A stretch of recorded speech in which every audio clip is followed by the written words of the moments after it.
Assalomu alaykum hurmatli tinglovchilar. Bugungi ma'ruza mashg'ulotimiz Quyosh sistemasi.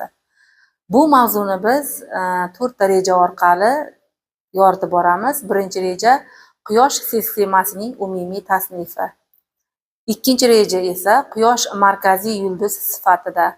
Uchinchi reja esa sayyoralar turi va ularning xususiyatlari.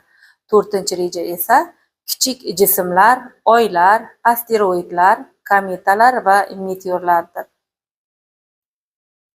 Quyosh sistemasining umumiy tavsifi. Quyosh sistemasining markazida Quyosh joylashgan bo'lib, uning atrofida sayyoralar, ularning yo'ldoshlari asteroidlar, kometalar va boshqa kosmik jismlar aylanadi. Quyosh sistemasining tuzilishini tushunish koinotdagi boshqa yulduzlar tizimlarini o'rganish uchun ham muhimdir. Quyosh markaziy yulduz sifatida Quyosh sinfidagi sariq mitti yulduz bo'lib, Quyosh sistemasining asosiy energiya manbaidir. Uning massasi butun sistema massasining 99,8% tashkil qiladi.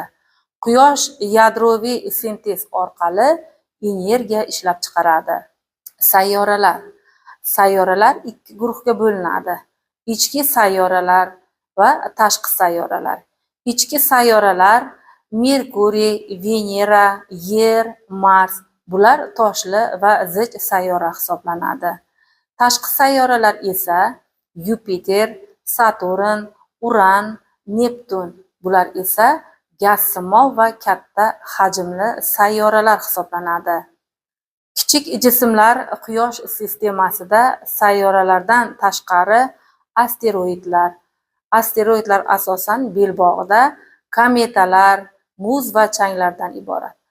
Meteoritlar va ko'plab oylar mavjud. Kuiper belbog'i va aorta buluti. Neptundan narida joylashgan Kuiper belbog'i va undan ham uzoqda aorta buluti muzli jismlar manbai hisoblanadi. Bu hududlarda ko'plab kichik obyektlar, jumladan Pluton mavjud.